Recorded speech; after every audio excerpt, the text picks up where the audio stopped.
गोरखपुर में 9 अप्रैल को मुख्यमंत्री योगी आदित्यनाथ ने कहा कि समयानुकूल, गुणवत्तापूर्ण, संस्कृति, संस्कार, परंपरा और राष्ट्रीयता से परिपूर्ण शिक्षा ही सार्थक होती है। शिक्षण संस्थानों की जिम्मेदारी है कि वे समग्र व्यक्तित्व विकास के साथ विद्यार्थियों को शासन की उन योजनाओं की भी जानकारी दे जिसके सहयोग से वे अपने भावी जीवन लक्ष्यों को हासिल कर सके।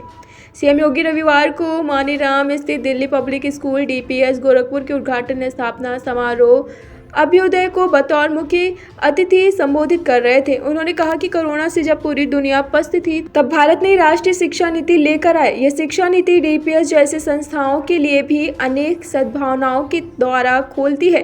उन्होंने कहा कि भारतीय मनीषा ने सदैव इस बात पर जोर दिया कि ज्ञान कहीं से मिले, अंगीकार करे। शिक्षा के केंद्र ऐसे होने चाहिए जो सर्वांगीण विकास का मार्ग प्रशस्त करे। सिर्फ सर्टिफिकेट और डिग्री लेकर बेरोजगारों की कतार न तैयार हुई। इसके लिए शिक्षक संस्थाएं भी पहल करें। 20 युवाओं के समूह से अपनी मुलाकात का एक संस्मरण सुनाते हुए मुख्यमंत्री ने कहा कि शिक्षक के दौरान ही विद्यार्थियों को शासन की योजनाओं की जानकारी दी जानी चाहिए ताकि विद्यार्थी समय से अपने लक्ष्य निर्धारित कर सके।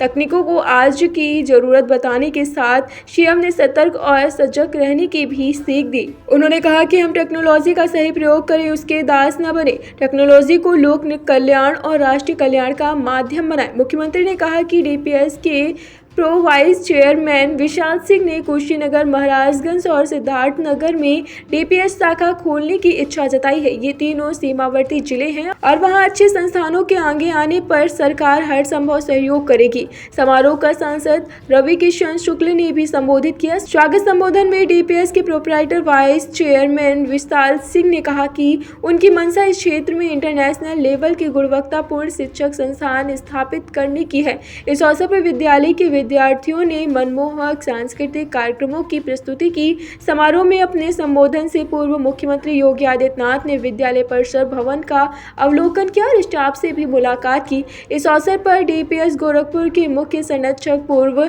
सांसद एवं पूर्व महाधिवक्ता विजय बहादुर सिंह, उच्च न्यायालय के न्यायमूर्तिगण डीसी सिंह, संगीता चंद्रा, बीआर सिंह, करुणेश पनवार, सौरभ लावनिया, विवेक कुमार सिंह, साधना ठाकुर, राहुल चतुर्वेदी, जिला पंचायत अध्यक्ष श्रीमती साधना सिंह, विधायक फतेह बहादुर सिंह, प्रदीप शुक्ल, राजेश त्रिपाठी, हर्ष वाजपेयी आदि प्रमुख रूप से उपस्थित रहे।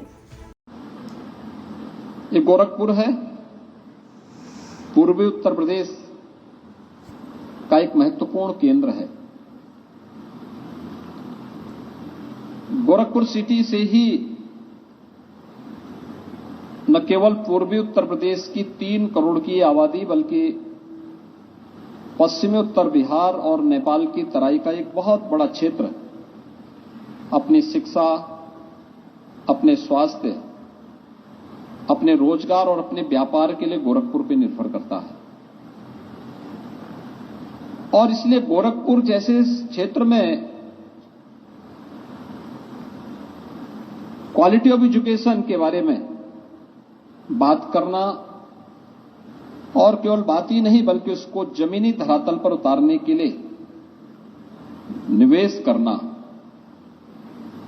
मैं इसे एक पवित्र अभियान मानता हूं। इसलिए मैं डीपीएस परिवार का आज यहां पर एंड्स ग्रुप से जुड़े हुए हमारे जितने भी पदाधिकारी हैं, जैसे विशाल सिंह जी और उनकी पूरी टीम का मैं यहां पे राज्य शासन की ओर से हृदय से स्वागत करता हूं, उनका अभिनंदन करता हूं। और हम लोग एक न्यू गोरखपुर के रूप में एक नए प्रोजेक्ट को शासन की ओर से भी और गोरखपुर विकास प्राधिकरण की ओर से इसी क्षेत्र में लेकर के आने जा रहे हैं, जहां पर न्यू गोरखपुर की एक नई टाउनशिप की स्कीम को लेकर के हम लोग इस क्षेत्र के विकास के साथ साथ गोरखपुर की आशा और उनकी आकांक्षाओं को एक नई ऊंचाई तक पहुंचाया जा सके, उन संभावनाओं को आगे बढ़ाने का कार्य कर रहे हैं। मित्रों, आज भारत बदल रहा है। नए भारत का दर्शन पिछले 9 वर्षों के अंदर प्रधानमंत्री मोदी जी के नेतृत्व में आप सबने महसूस किया होगा। दुनिया जब कोरोना जैसी महामारी से पस्त थी, त्रस्त थी, असमंजस की स्थिति में थी। कहते हैं ना कि जब चुनौती आती है वही व्यक्ति की सही परीक्षा का समय होता है। बहुत सारे लोग क्षमता रखने के बावजूद चुनौती आने पर पस्त हो जाते हैं, उसके सामने हथियार डाल देते हैं। लेकिन दृढ़ इच्छा शक्ति के साथ, तो एक सत्संकल्प के साथ आगे बढ़ते हैं, चुनौती आने पर वह और उत्साह के साथ उससे जूझने के लिए तैयार रहते हैं। और दुनिया के अंदर एकमात्र भारत है जिसने इस सदी की सबसे बड़ी महामारी को एक चुनौती के रूप में भी लिया, उसे एक अवसर में बदल करके दुनिया के सामने एक मॉडल दिया। कैसे एक संवेदनशील सरकार अपने नागरिकों की महामारी से सुरक्षा भी कर सकती है और उनके भविष्य को, उज्जवल भविष्य को बनाने के लिए नई नई योजनाओं को भी आगे बढ़ा सकती है। कोरोना के साथ साथ दोनों राज्यों में या दो देशों के संबंधों को और प्रगाढ़ बनाने में मदद कर सकता है। लेकिन जब हम शिक्षा के साथ अपना संवाद बना रहे हैं, हमें ध्यान रखना होगा शिक्षा क्वालिटी के साथ तो हो, लेकिन अपने कल्चर से वह संबंध न टूटे, अपने संस्कारों से वंचित न रहे, अपनी परंपरा, अपनी संस्कृति, अपनी राष्ट्रीयता को अपने जीवन पथ का ध्येय मानते हुए अगर हम आगे बढ़ते हैं तो ये शिक्षा सार्थक होगी संस्थान के लिए, समाज के लिए और राष्ट्र के लिए। और यह हर भारतवासी का कर्तव्य होना चाहिए।